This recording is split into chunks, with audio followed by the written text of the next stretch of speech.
What just clickbait bullshit. It's taking advantage of people. It's selling magic beans. That's all it is, you know?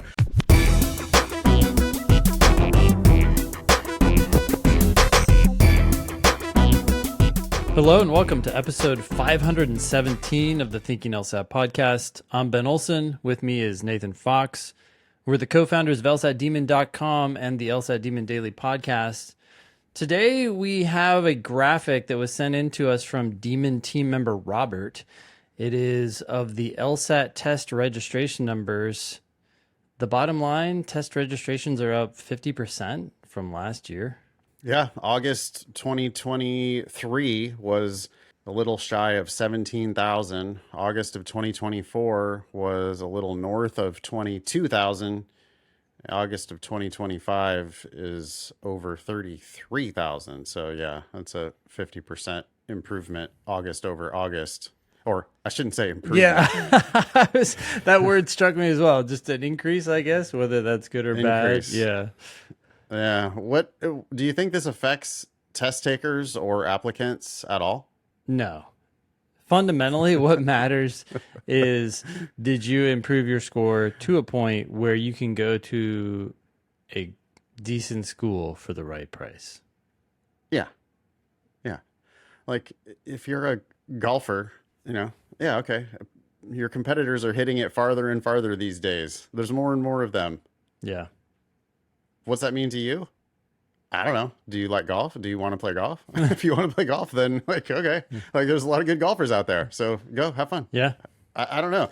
It doesn't, you know, I think this might be possibly, well, I don't know, I guess, because there are percent first time test takers here. If we wanted to dig in a little deeper, we could look at how that has changed. So August of 24 was 60%, 61% first time test takers. August of 25, sorry, I guess it's August of 23, it was 61%. August of 24, it's 63% first time test takers. Okay. And I guess we don't know what the first time test takers number is for August of 25. We don't have that here. We don't have that, yeah. We got like a screenshot of this chart, so we don't actually have that data. Did the number of, okay, so overall the number of first-time test takers did rise last year. As a percentage of tests, Yeah. it was a higher percentage of first-time test takers. So what's that mean? I guess I mean, that does mean that there's a lot of new people coming in, a lot of new entrants. Yeah. I mean, I've heard people speculate that it's because the games went away in part, right? So the test is less intimidating, maybe. You see false reports in the news that the LSAT is easier. That's just not true. I get it that the games was intimidating. But overall, getting rid of the games did not make the law school admission test an easier test. In fact, it didn't change the scoring scale at all. Yeah. I mean, it could affect different people differently depending on how much they struggled with the games. But for a lot of people, they struggled at first and then got really good at the games, and it became a reliably perfect section for them. So definitely for used to some be a very people, clear path for improvement for a lot of people. Yeah. There used to be a certain type of student who came in with high LR, high RC, low games, and we would just be like, yes, like that's perfect. Like you're a home run candidate for big improvement. Yeah. That's no longer the case. There aren't these people who are totally afraid. I agree with you that the perception is there that the test has become easier. And so I could see that that's why people might be thinking, oh, I'll try the LSAT now that the games is gone. Yeah. I do also think that the Trump bump is a contributing factor. People get upset about Trump and his policies, and they decide that to make a difference, they're going to go to law school. Whether they can actually make a difference is a different question, but the perception is out there. So they're going to. And did that matter? I mean, was there a Trump bump? First of all, was there a Trump bump in what year was it? 2018? 2018? No. 2016? 2016? Yeah. Was there a Trump bump in 2016? I mean, I remember people talking about that, and it did seem like law school applications went up, but I don't remember now. Well, right. I mean, but I think that sort of shows how silly this whole thing is, right? We're reporting on it because people are talking about it. But in the grand scheme of things, does this matter at all to anybody? Yeah. I don't think so. Yeah. It's good for the law schools because they're going to have tons of applications. It's not really bad for any individual competitor because you shouldn't be on the bubble anyway, right? If you're on the bubble, you're going to end up wildly overpaying for law school. So, okay, I suppose a huge influx of applicants, especially if they have higher LSAT scores, could move the bubble. But it's going to move the bubble by what, a point or two? Yeah. And we see people improve their LSAT scores by 10 points or 15 or 20 or 25 points. So again, it's like, all right, well, do you like playing golf? All right, you maybe go practice a little bit more. Yeah. Because you got a lot of good competition. Yeah. Cool. Anything more to say about this? No, don't worry about it. That's the main message. Don't worry about it. Stay focused on improving your understanding of the LSAT. That's going to have the most radical difference on your outcomes. One thing that might be worth looking at here is just, so for last cycle, right? Yeah. They do the weird like fiscal year thing with the cycle. Yeah. And the cycle, wait, it starts in August, right? August is the first test of the new cycle. Yes, August to so June. the cycle goes August through June. In last year's August through June cycle, there were 177,000 registered. Then 173,000 who actually took the test. Okay. Yep. So that's 4,000 no-shows. Yep. Okay, which don't do that, please. It shows up as a no-show on your record. Don't do that. Oh wait, could the registered be including withdrawals? Because maybe they're counting you as a registration. I thought that if you're withdrawal shows as you weren't even registered, but it could be. Could be, yeah, but okay, maybe not. I mean, 4,000 people not showing, that sounds likely. What percentage is that? So let's see, 1,000. So it's like 2%, Yeah. 3% of the people just didn't show Yeah, up. that sounds about right. I think That sounds about right. Yeah. The thing I really was looking at was 173,000 who actually took the test and only 142,000 reportable scores. Yeah. So what does that mean? That the people are paying for score preview and getting their score removed? Or otherwise canceling. Yeah. I mean, you don't have to have score preview to cancel. You just cancel. Right? Yeah, but I think it's probably a hell of a lot of score preview. And you know what it does strike me? You know when you get the LSAC fee waiver, you get 2 free tests, right? Yeah. I think you get the score preview for both of those. I wonder how many suckers, especially because we know of all the like misguided advice there is out there. Yeah. You know, think about all these pipeline programs. We encounter these pipeline programs all the time where they like essentially force kids to take LSATs that they're not ready for. Yeah. Yeah. Right?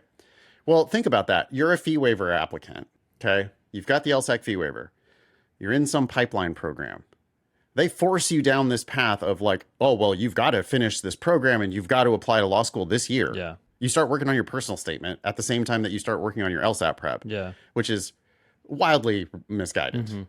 I mean, Yeah. don't you think that that's just like one of the stupidest things you could possibly do Yeah. is work on your personal statement the same day that you're starting your LSAT prep? 100%. Yeah. It's like ridiculously bad that these pipeline programs do that. Then they register them for the test. Oh, that's also day one. We're going to register you for like the next available test. Yeah. They're so worried about people quitting that Yeah, they want to exactly. force them to commit. And then Well, we have some funding Yeah. for our pipeline program. We got to make sure that we're not wasting this money. So to not waste the money, we're going to force these kids through something that they're just not going to be ready for, because also these pipeline programs suck at teaching the LSAT. And they're short. I mean, they're just a matter of months. So Yeah, right. And they've got this dumb idea that like, well, they're going to take it once or maybe twice and then they're going to apply right now. yeah. Just stupid. Like, that's not how it really works for most applicants. Yeah. So anyway, they force those kids down this path. Those kids get their score back. They have score preview.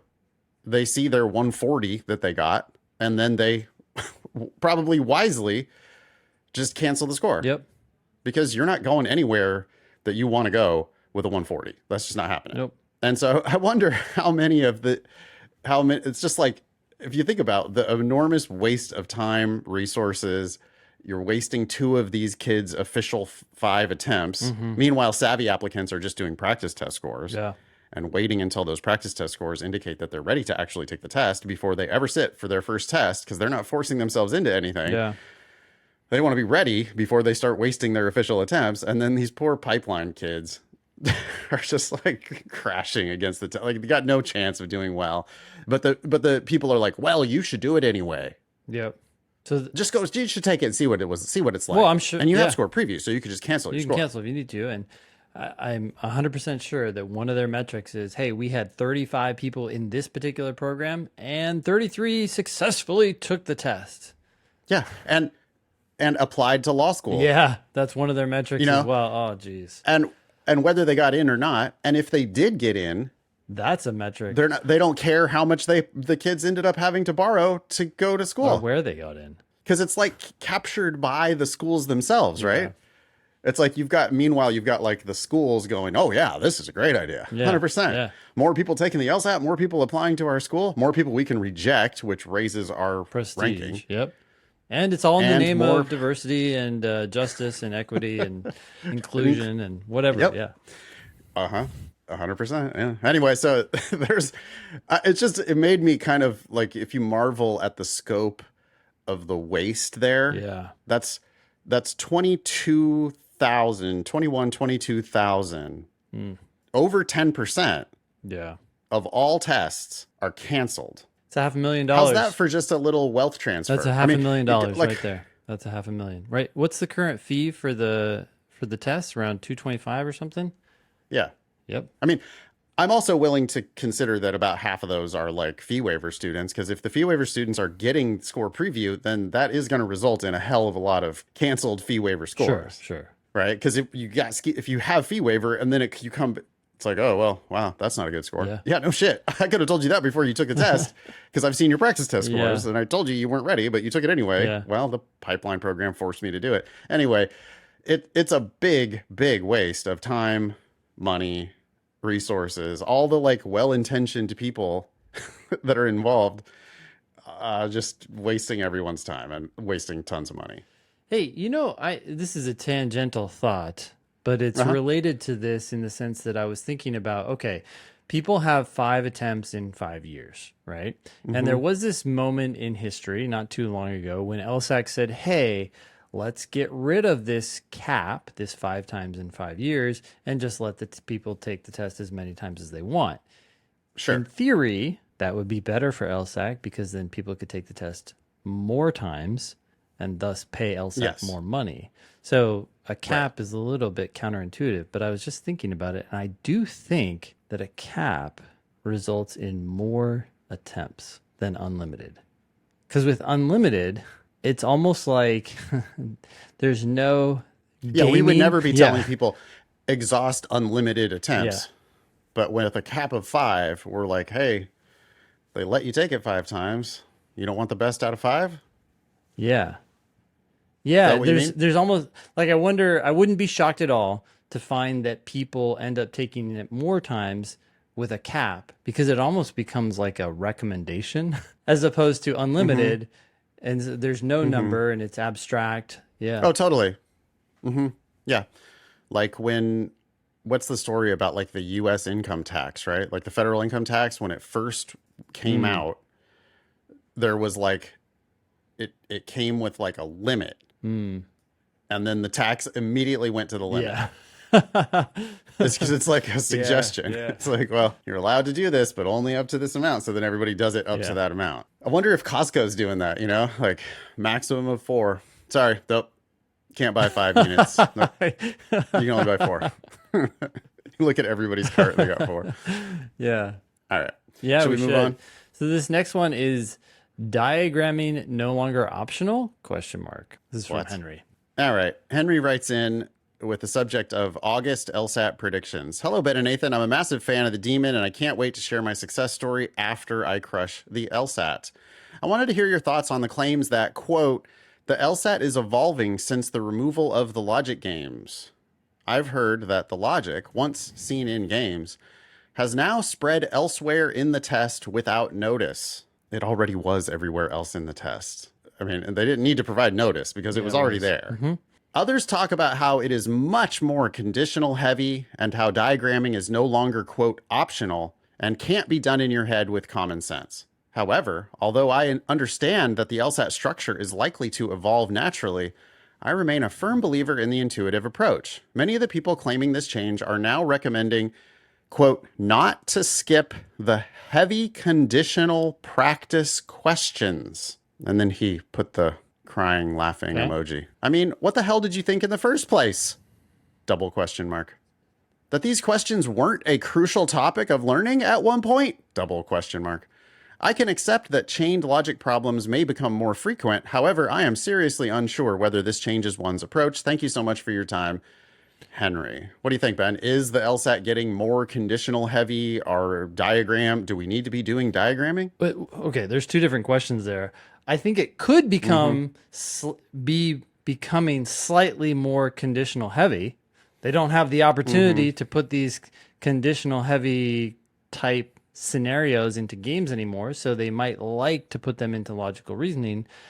But regardless, that doesn't mean you should now pick up some sort of heavy-handed conditional approach. I still think that the intuitive approach wins hands down.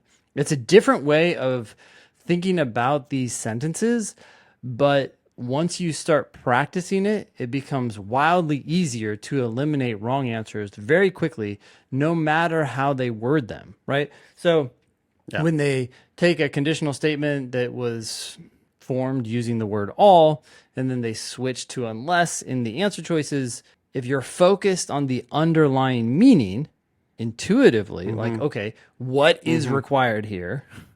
What's going to guarantee that something else happens? If you answer those questions, you understand that idea, and then it doesn't matter how they phrase it to you, you will understand it.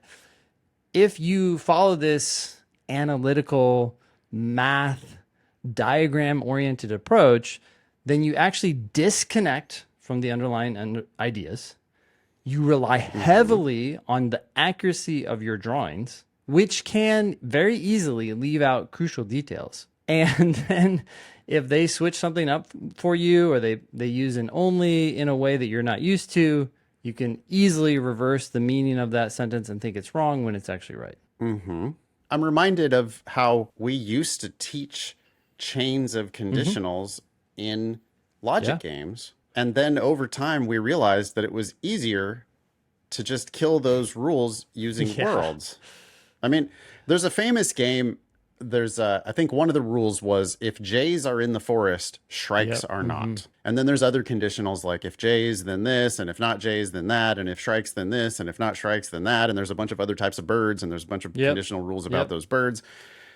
And the way that I was taught, you go up to the whiteboard or work on your scratch paper and you just start diagramming, linking these rules together. And then you do the contrapositive of the whole chain. And I was fucking good at it.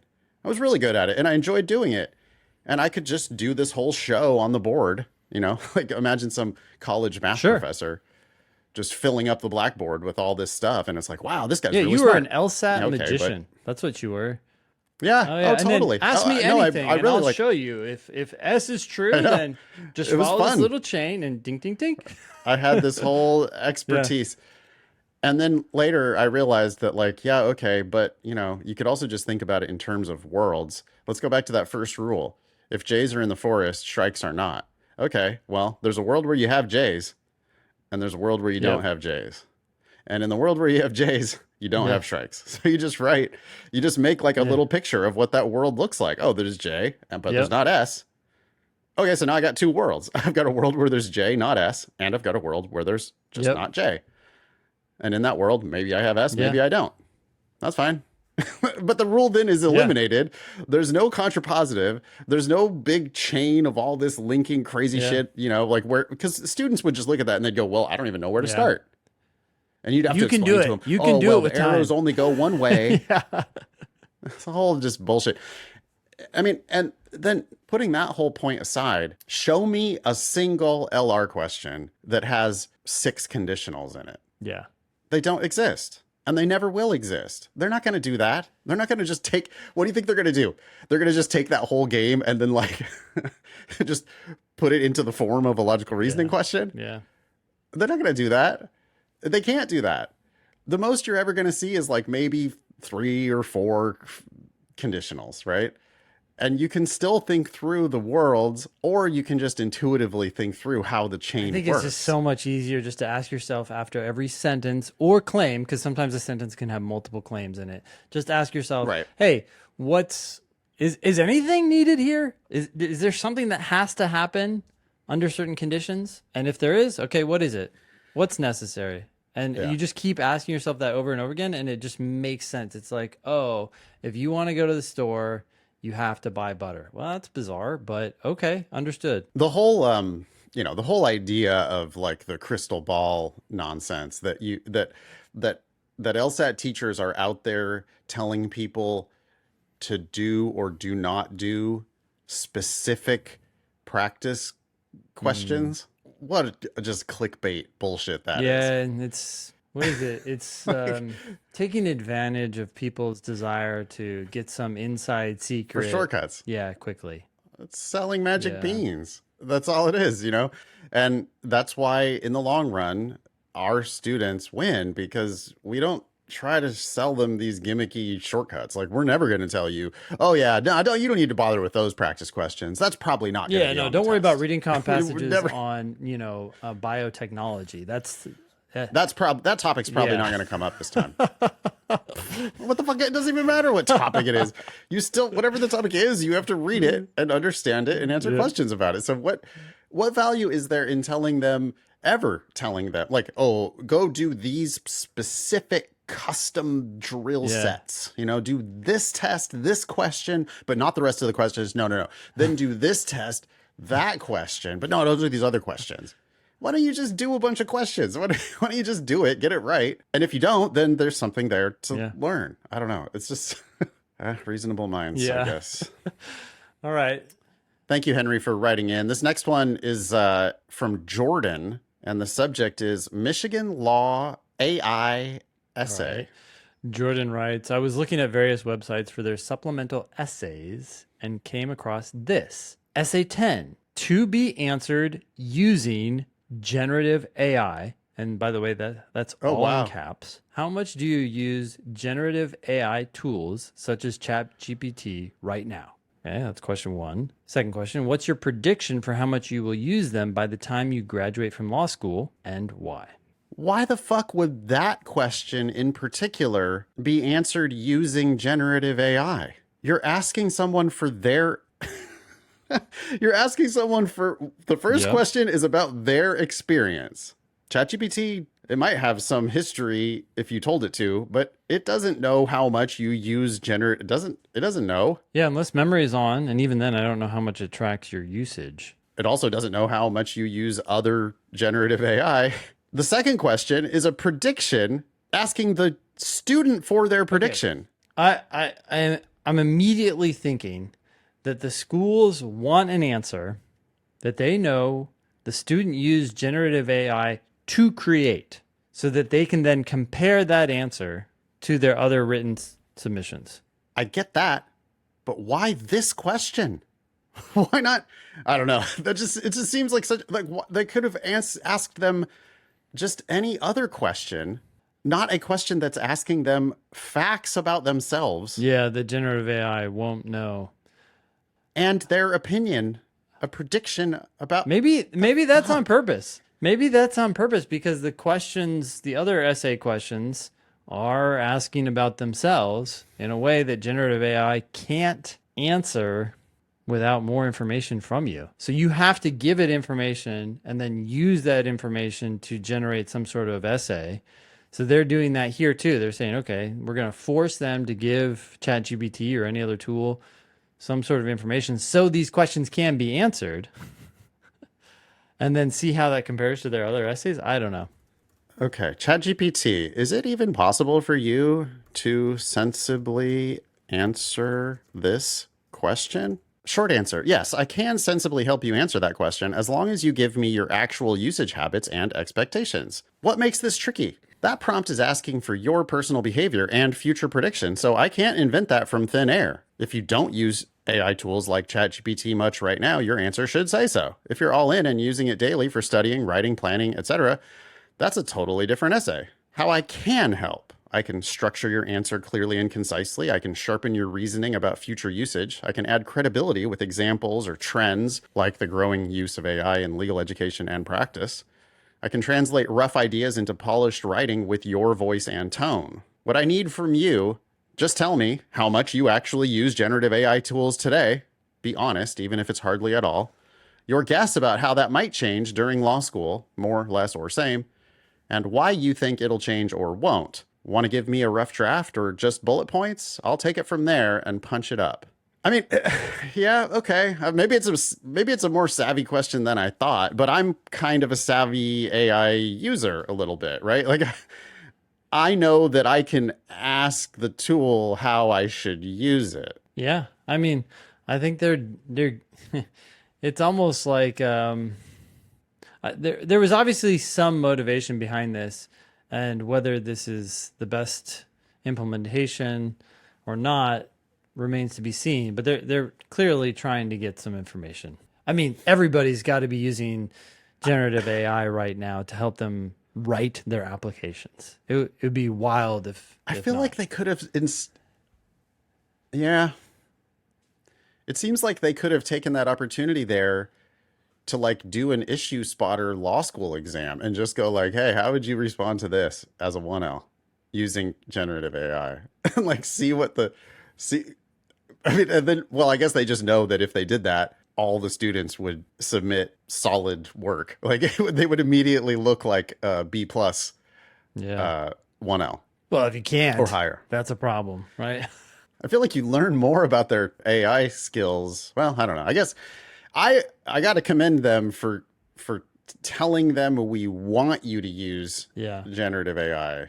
You know what? There is one more trap in here, which I thought about right away. The part where it says to be answered using generative AI, and it's all in caps. What does our LSAT experience tell us about what happens when we give Yeah, instructions people in all ignore it, caps? right? The accept and the cannot. And, yeah. People frequently don't see accept or cannot when you, or least. If you put it in all caps, people frequently don't read it. Well, there's a very good reason for that, right? Because a lot of reading takes place by looking at the outline of the word rather than the individual letters, and caps removes those outlines. Another reason is that all caps frequently is like a nonsense acronym, right? And you don't really Yeah. care what those letters are. You know that it's Yeah. just a thing. So that's kind of interesting. Like, there's going to be a non-zero number of people who are just not Yeah. going to notice that, and they're just going to answer the question. Well, that reveals how little you use generative AI. Or maybe it reveals how honest you are. Who knows? I think a lot of people are going to think that that was actually a typo, like that meant don't answer it Yeah. with generative AI. Good luck. So silly. That's funny. Well, anyways, hey, at least they're thinking about it. They're insane if they don't. I mean, and I don't know. I still think, remember, Ben, we did that whole episode on what all the different law schools are including in their Yep. application prompts. We should probably redo that, by the way, Sure. when the new They're gonna apps come out change for sure. in Yeah. September. Yeah. They're going to change a lot this year. They're going to change a lot, and we should take a look at those. So maybe listeners, you can help us if you see law school application questions that are talking about generative AI. Please do write us in. You can just find us at the website thinkinglsat.com and let us know what you're seeing out there. But when we did that episode, Ben, I remember feeling really strongly that the best approach is for them to say, all you have to do is disclose how much you used generative Yeah. AI or LLMs. Do whatever you want. Just Yeah. tell us how much you did. Because that way they can learn. I suppose they could be lied to, but there's nothing stopping them from being lied to on Yeah. any of these questions anyway. All right. Hey, so we have a free class coming up. It's an admissions class, law school admissions, with Leslie Blodgett. She helped put together our admissions course. She also has done hours and hours and hours, I don't know how many, of personal statement editing with hundreds of students. But anyways, that free class is on August 13th, 2025 at 6 p.m. Eastern, I'm assuming.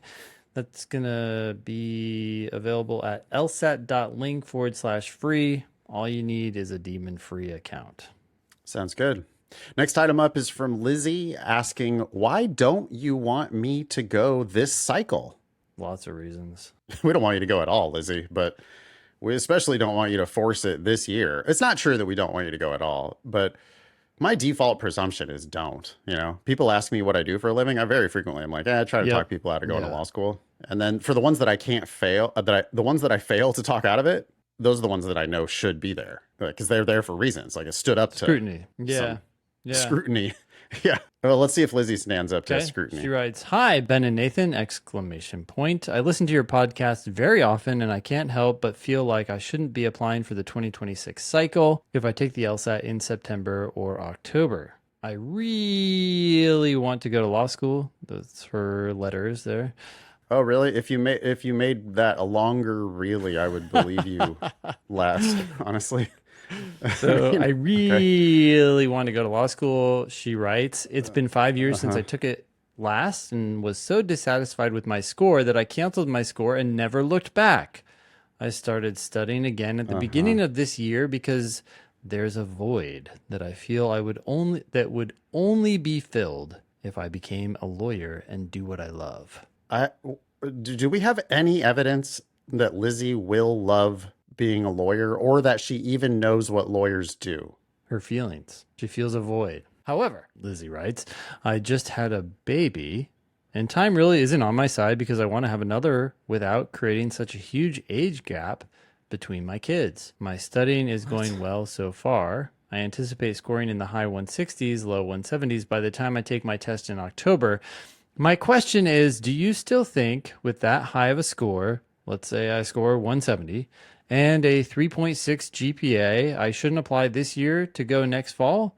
If not, why are you guys so anti-applying when taking the LSAT anytime after June? Wait.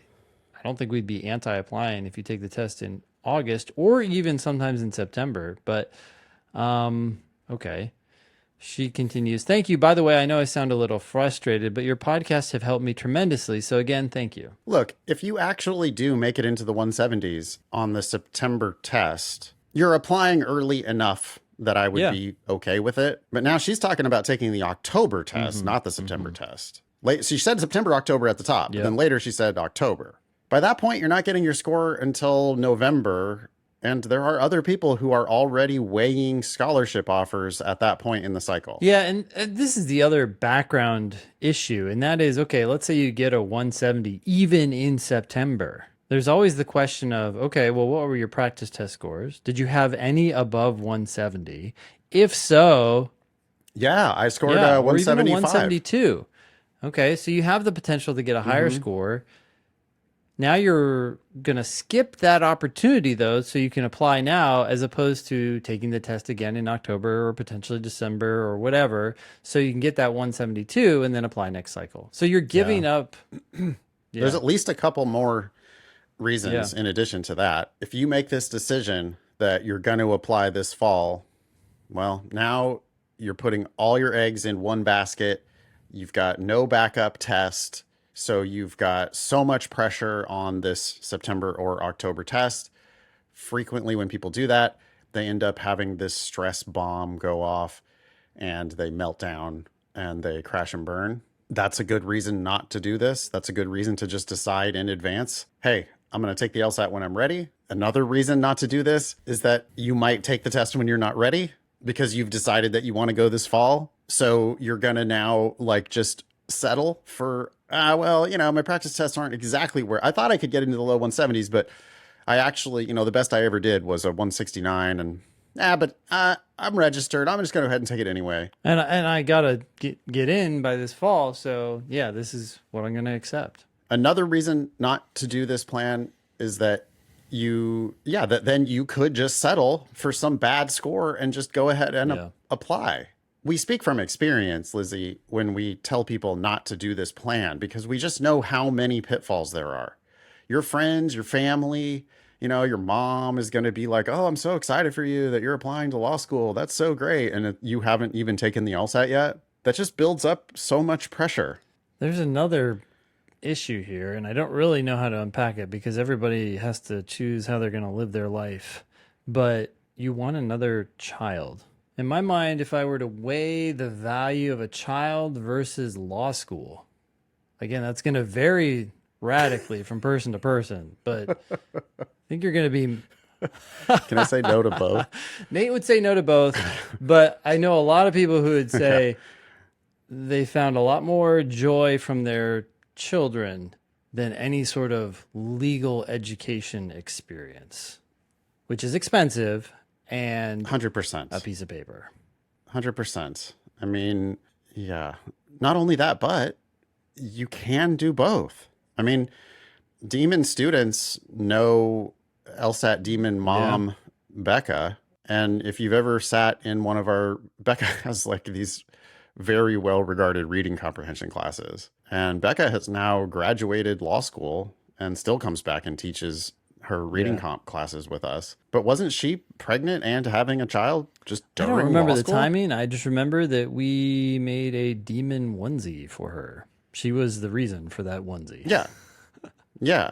Yeah. And that was right around the time that she was, I mean, I'm pretty confident that she just did law school with young kids. So yeah, I mean, I just can't imagine ever, I don't see a planet where it's like, oh no, because of my plans with having babies, that's why I need to apply to law school this fall. Yeah. Have the kid and then go.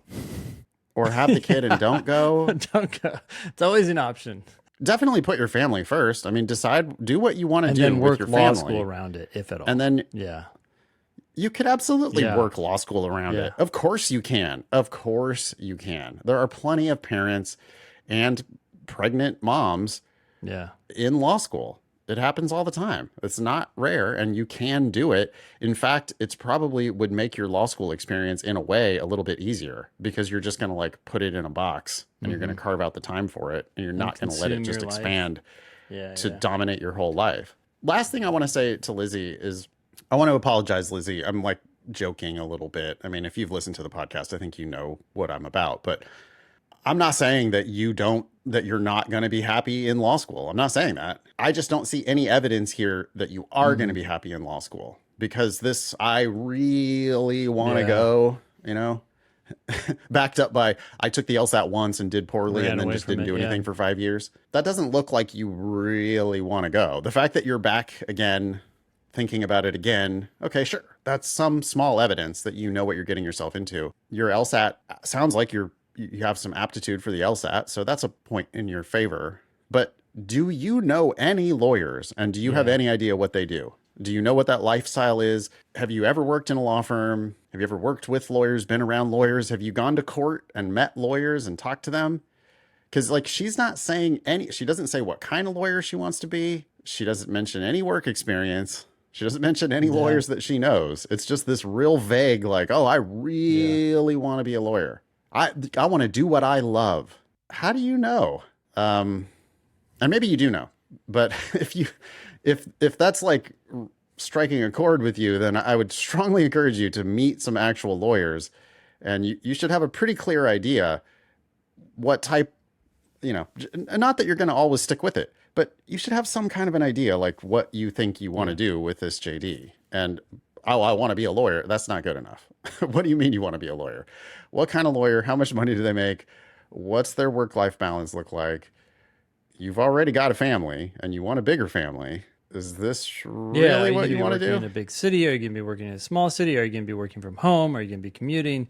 Try to figure that all out because the legal life is not for everyone. Are you going to do criminal law? Are you going to do civil law? Are you going to try to do transactional stuff? What type of a firm are you going to work in? And you're just having kids now. 20 years from now, they'll be out of the house. You could do all this then. Yep. As well. Or you could do it 12 years from now when they're off to junior high.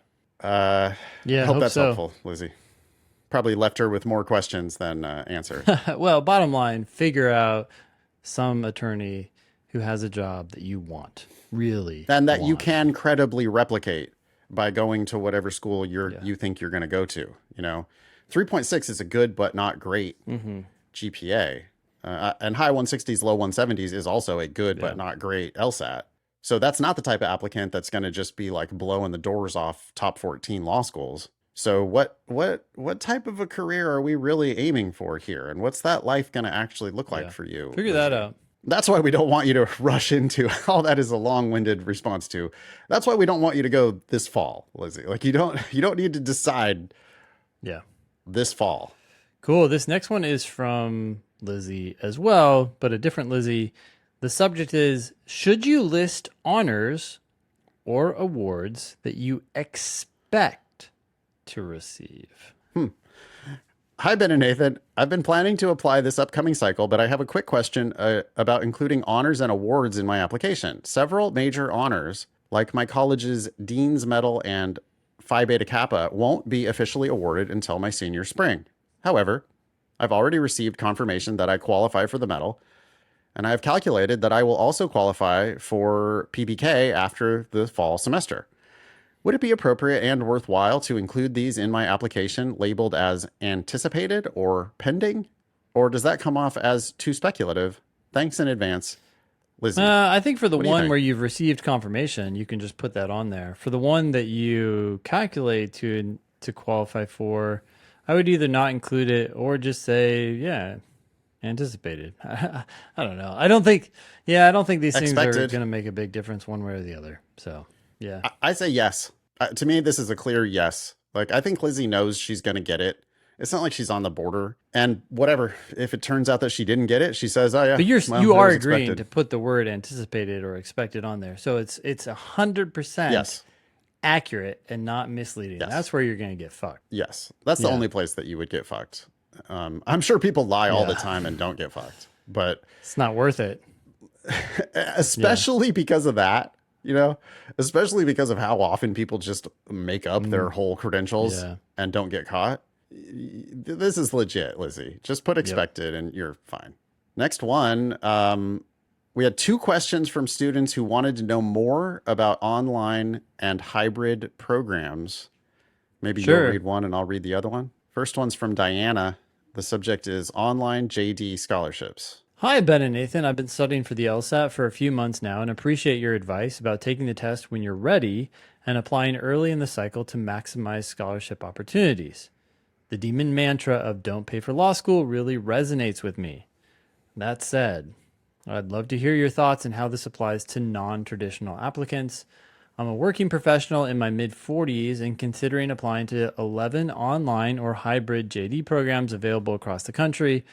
From what I've gathered, many of these programs don't offer scholarships to working professionals. Okay. Given that, does applying early in the cycle still carry the same advantages in these types of programs, or does the timing matter less when scholarships aren't on the table? For context, I scored a 145 on my diagnostic and am currently prepping with a goal of hitting 165 minimum. I would love to apply in the 2026 cycle if applying early won't matter in my case. All right. I'll read this other email and then we'll respond. Catherine asks, online JD, worth it? I love the podcast and the demon. Thank you guys for keeping it real always. I want to know your take on online JD programs. ASU has a completely remote program, but from what I've seen, it is considered part-time. I want to work in immigration or family law. My fiance will be in medical school soon, and an online program guarantees flexibility in where we could live. Would I be taken seriously as a lawyer if I received my education online? I have a 3.98 GPA and a projected 170 LSAT from practice tests. Would I be throwing away a better quality opportunity for an online program? Thank you for your time, Catherine. Okay, let's start with that last question. I feel like it's easier. When you graduate from an online program or an in-person program, you're still going to get a degree from the university that you graduated from.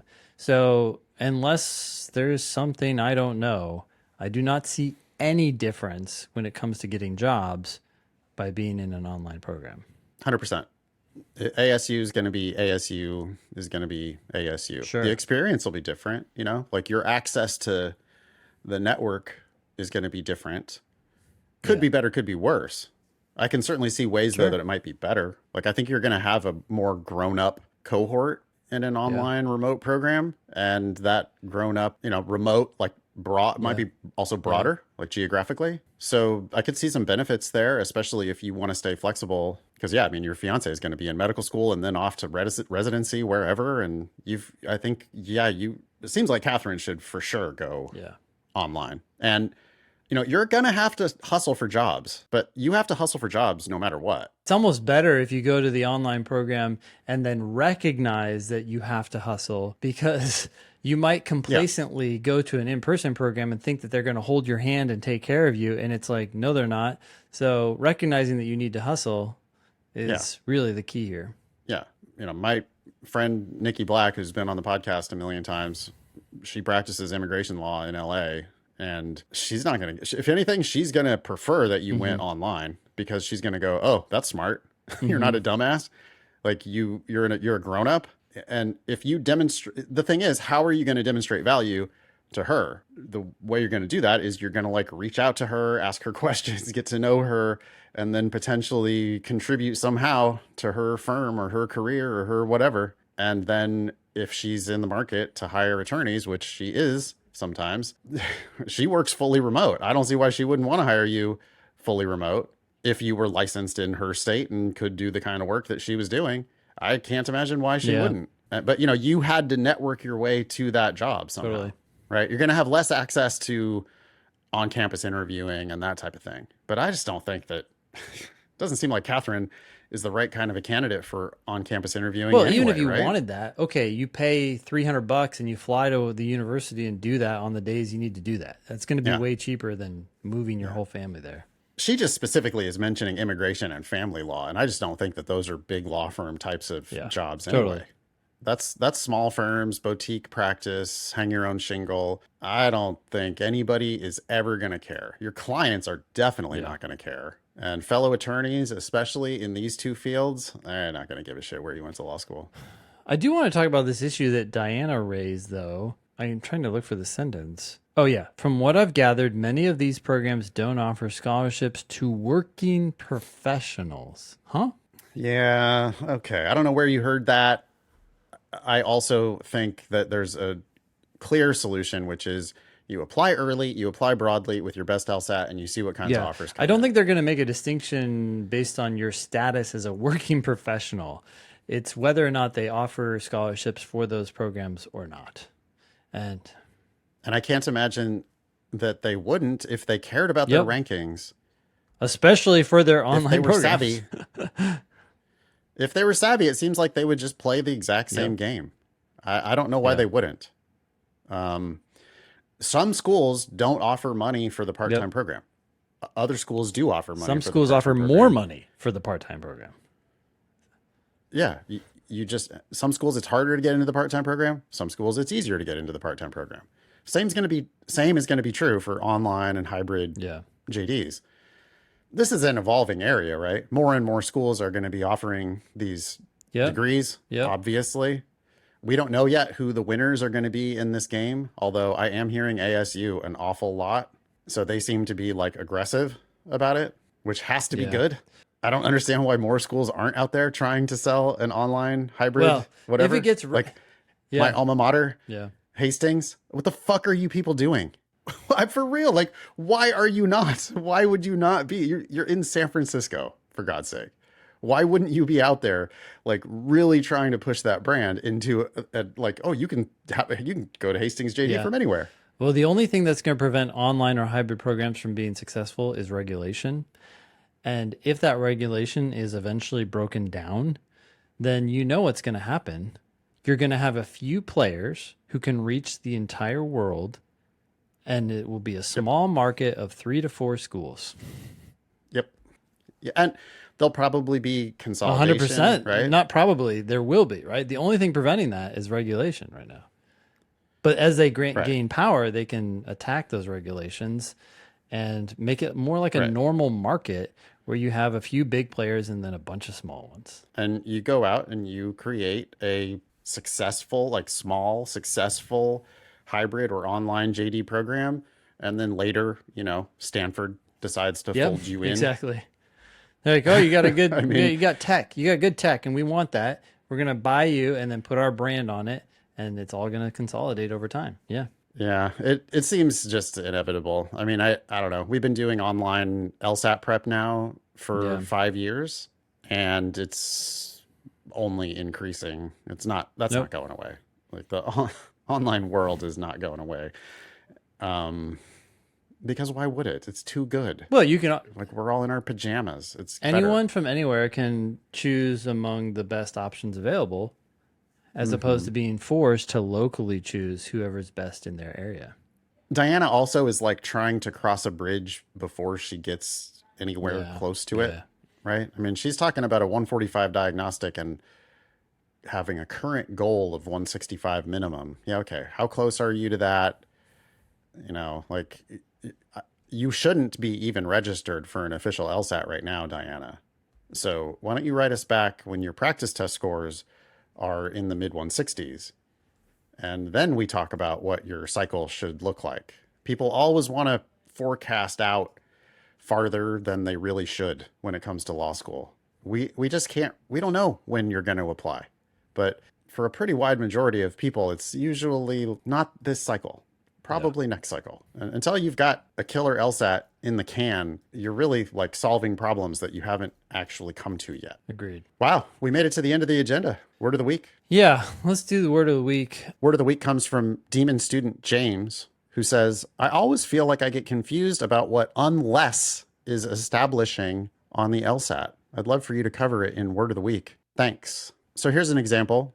Innovation cannot thrive unless organizations embrace risk taking. In that context, unless is just telling you that if you don't do risk taking, your innovation will not thrive. Succeed. Yeah. To get more technical about it, it's telling you that organizations embracing risk taking is necessary for innovation to thrive. Yeah. Put another way, it's telling you that if you see thriving innovation, you know that organizations must have embraced risk taking. So if you embrace risk taking, does that mean your innovation will thrive? No, because your innovation could still stagnate for a million other reasons. Maybe there's tariffs, or Terrorism.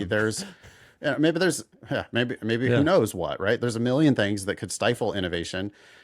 Global war maybe could stifle your innovation. Even if you are a risk-taking organization, you could have an alcoholic CEO. You could have who knows, right? A lot of things could go wrong. Your CEO could get caught at a Coldplay concert on the Kiss cam. Yeah. Did you see that? Yeah, I saw that. That was a funny one. Apparently with like the director HR? of like their human resources or something. Yeah. She's not telling you how those rules work. Maybe she was demonstrating. What not to do. Okay, everybody that's what they should have done, really. They're like, okay, so see, this is not appropriate. Okay, thank you. Totally. They should have like to the cam. They should have gone, gotcha.